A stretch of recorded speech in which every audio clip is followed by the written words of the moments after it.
رحم اللہ من قرأ الفاتحہ۔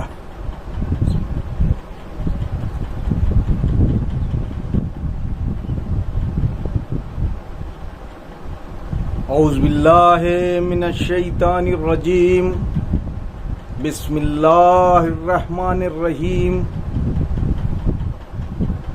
الحمد للہ رب العالمین، والصلاة والسلام علی اشرف الانبیاء والمرسلین، خیر المبشرین والمنذرین، شفیع المذنبین، المخاطب طٰہٰ و یاسین، النبی المؤید ورسول مسدد ابی القاسم محمد، اللہم صلی ثم الصلاة علی آلہ الطیبین الطاہرین المعصومین المظلومین، ولعنۃ اللہ علی اعدائہم اجمعین من یومنا ھذا الی یوم الدین، اما بعد فقد قال اللہ تبارک و تعالی فی محکم کتابہ المبین والفرقانہ الحمید وقولہ الحق، بسم اللہ الرحمن الرحیم، یا ایہا الذین آمنوا اتقوا اللہ وکونوا مع الصادقین، صلوات صلی اللہ محمد وعلیہ۔ عزیزان محترم، آج اس آیے کریمہ کے ذیل میں چھٹی گفتگو کا شرف حاصل کر رہا ہوں۔ ارشاد رب العزت ہوتا ہے پاک قرآن کتاب میں، اے ایمان لانے والوں، یا ایھا الذین آمنوا اتقوا اللہ، تقوی اختیار کرو، وکونوا مع الصادقین، اور سچوں کی جماعت میں شامل ہو جاؤ۔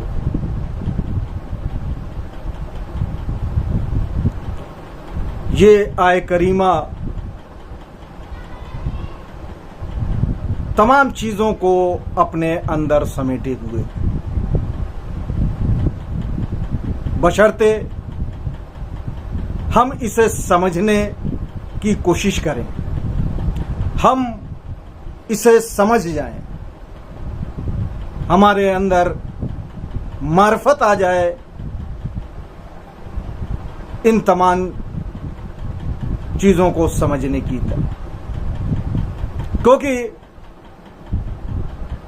جسے آسانی سے سمجھ لینے کا دعویٰ کر دیا جاتا ہے سب سے مشکل وہی، یعنی ایمان۔ اللہ خطاب فرماتا ہے کس سے؟ ان لوگوں سے جو ایمان لے آئے ہیں۔ سب سے سخت منزل ہے ایمان کی۔ جس نے ایمان سمجھ لیا، جس کا ایمان مکمل ہو گیا، جس کا ایمان درست ہو گیا، وہ اپنے آپ تقویٰ کرے گا، وہ اپنے آپ سچوں کے ساتھ ہوگا، وہ سچوں سے دور ہو ہی نہیں سکتا۔ صلوات و محمد۔ عزیزان محترم، ایمان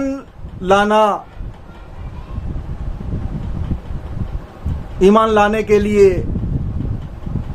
سمجھنا اور پہچاننا دونوں ضروری ہے۔ جب تک آپ کو کسی چیز کی معرفت نہیں ہوگی تب تک آپ اس پر ایمان نہیں لا سکتے۔ رسول اللہ نے جب بتایا کہ اللہ ایک ہے، اس کی صفات بتائی کہ وہ رحمان ہے، وہ رحیم ہے، وہ کریم ہے، وہ ستار العیوب ہے، تو لوگوں کے سمجھ میں آیا کہ اللہ ایسا ہے جو سب کی سنتا بھی ہے، جو سب کے ساتھ رحم بھی کرتا ہے، جو سب کے ساتھ کرم بھی کرتا ہے۔ یہ اللہ وہی ہے جس نے